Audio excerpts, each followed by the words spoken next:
In yesterday's video, we went over when and where to expect the low for May. In today's video, we'll be going over the opposite, when and where to expect the high for May, depending upon if it's going to be a positive or negative closing month, and then relating that to the technicals in the short term to discover where, if anywhere, would be essentially confirming the worst, if you will.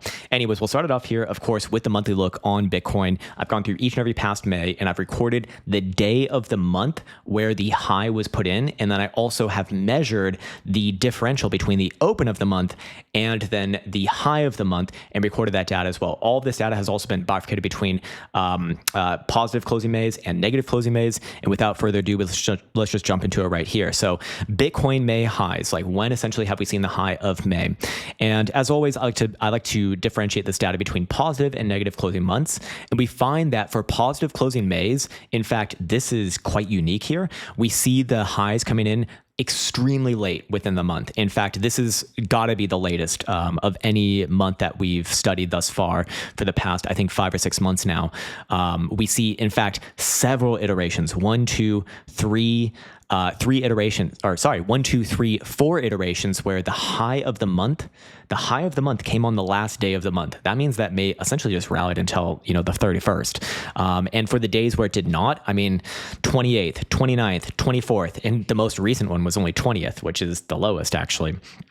So if we were to get rid of that 20th, that average is going to go up to basically 30. The median's already at 30. So if you are bullish for May, you effectively should expect that the low is more or less already in. As we went over in yesterday's video, the lows, Bitcoin May lows, typically come in very fucking early, like super. It's like the opposite of the highs for this month. And for people out there who are probably intuitively saying, hey, that makes sense. How is that not obvious? Look, if you look at the data for all prior months, which you can reference past videos, it doesn't work like that, actually. In fact, in many months, it does not work at all like that.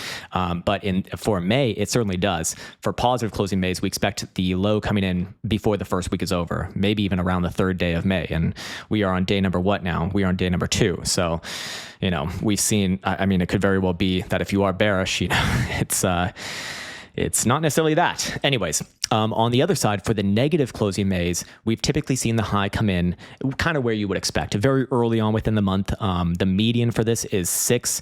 And realistically, we should get rid of this data point right here from 2013 because, as you can see, it was on the 25th, and that is a massive outlier compared to everything else, which was basically within the first week. So if I do get rid of that, then these numbers go down to about 5. So you would be expecting the high of the month coming in around before the end of the first week. So it's going to be very, very telling to me to see where things are when we come into about the midpoint of next week around Wednesday. That'll be the 7th day of May. So we'll have officially seen the first week, the first 7 days. And depending upon if Bitcoin's going up or down, that is probably going to correlate quite well to this data right here. Anyways, from there, I do want to extrapolate this a little bit more. So if Bitcoin is going to be negative for May, like I said, we expect the highs coming in very fucking early, like within the first week, in some cases, like in the first few days. Now, Bitcoin has already rallied, decently these first couple of days. Still it can rally a little bit higher in the short term. But if we do start to see Bitcoin come down here, that is going to make me consider that, hey, if we are outside of the first week and Bitcoin is still coming down, that's going to look a lot more like this month is likely to close negatively. And vice versa, if it isn't, if it's still up after the 7th day, then hey, Bitcoin May highs probably going to be coming in very late within this month. Also probably going to be a positive closing month. Anyways, let's go over the Bitcoin open to high data for May. We did the same thing yesterday for the open to the low. And I think that this is super interesting too. So for positive closing Mays, you kind of get what you would expect. Humongous differences between the open and the high of the month. On average, over 50%. The median, however, closer to 34%. There is one major outlier here as well in 2011. I'm going to get rid of that one because it's like 2 or 3x, the next highest one. And that brings those numbers down significantly. The median to 27.5 and the average to just under 36. Now, I do want to draw your attention, however, to the negative side of things. Now, for the negative closing Mays, the difference between the open and the high of the month has been, on average and essentially the median, about 4.25%.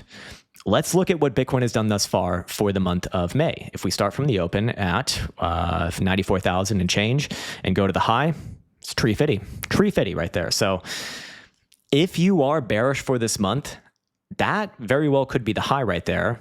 Timing also works as well. I mean, it's still within the first week of this month, so you'd be expecting, again, sometime within that time frame. So if you are bearish and you're looking for a bull trap right here, there is a setup for that for sure. Now, I'm not saying that setup's going to be validated, but let's go over some conditions to potentially validate that, as well as other technicals that, make me a little bit more concerned in the short term. So we've identified this a lot already in prior videos, but the daily stochastic momentum oscillator has been in this critical zone for a long time. Yes, it was positioned to the downside, and actually it might even cross the upside today, assuming that Bitcoin can remain above the current pivot at 95,600.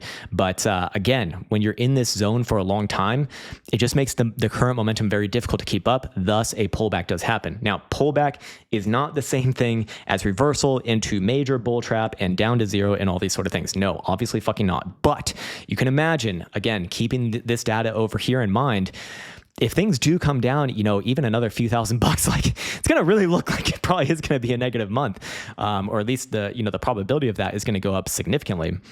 And yeah, what do you know? The stochastic momentum pivot is 95,600. It also is pivoted around there. The daily HPDR median, which is 95,700. That is saying that if you do close below that level today on a daily time frame, we're probably going to see a run at the low side of the 38.2 level on the other side of things, which is closer to $93,000. And on top of that, we could fully confirm a full-on bull trap, probably like a pretty nasty rest of the month, or at least leading into June, July. If this next condition happens, referencing the price action pivots indicator right here, showing us the most recent pivot is now moving up to $93,000. Priorly, it was all the way here at $84,000, essentially giving us a bullish bias as long as Bitcoin's above there. Obviously, Bitcoin remained above there and did continue up, even more in this current consolidation. But you can imagine that if Bitcoin doesn't just fail 95.5, let's say, but also comes back down below this Monday's low at just under $93,000, that essentially suggests that this is going to flip into an actual downtrend, or at least a downside bias is certainly more warranted if that does happen. So obviously that's a lot further away from where price action currently is, but you can imagine that if Bitcoin does close today below about 95.5, or even tomorrow as well, that actually becomes a lot more likely. You're going to see momentum turn down, and you're going to see the median over here fail, and then you got a range play. So a lot rides on that between today and the next few days, I suspect. On top of that, we also know from yesterday's video that May has been the traditional bull trap month for Bitcoin. Out of 4 prior cycles, only 3 of those cycles have actually even had bull traps, and every time those bull traps have occurred, it's actually been in May. So let me bring you back to this cycle here. Or obviously the first cycle in 2011, there wasn't a bull trap because, well, there wasn't enough time. I mean, it just went down. Now in 2014, May was this dildo right here. Bitcoin bounces up, yes. So if you were to just blindly short in May, it would have been very painful, probably even liquidating you, because this is a tremendously massive move here, from bottom to top, 40% move.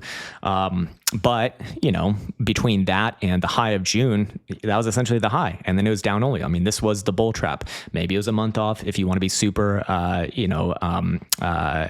exact about it. But this was effectively the high of the bull trap as far as I'm concerned. Moving on from there, 2018, what do you know? Bitcoin has a big bounce off of 6,000, moving all the way up to nearly 10,000. I remember this area very specifically. People were very, very optimistic during this portion of the 2018 cycle. And what do you know? In May, slam it back down from 10,000 all the way back down to under 6,000. And then, of course, it's just down only from there as well. That was your bull trap.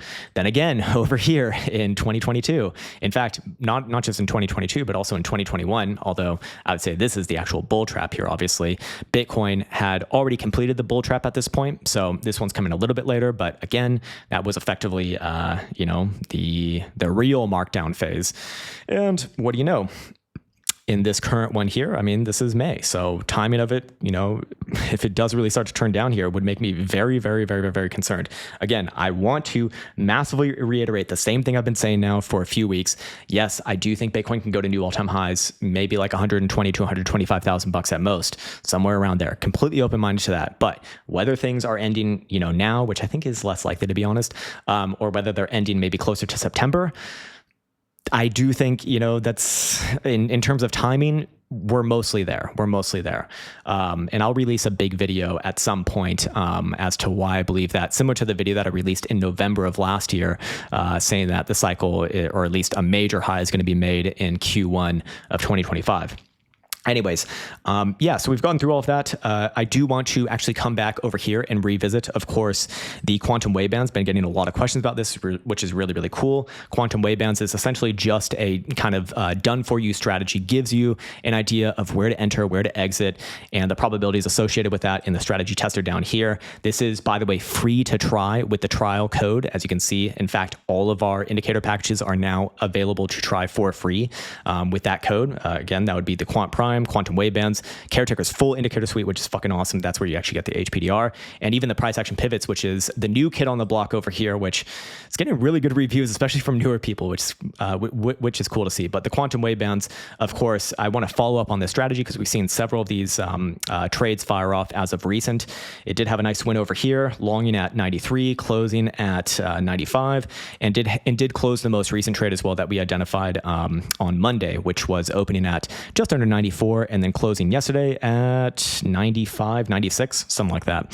So not bad. Of course, with any sort of strategy, there is going to be failures. Obviously, this one is going to have probably about 3 to 4 out of 10 trades fail. You know, you have a strike rate of 67%.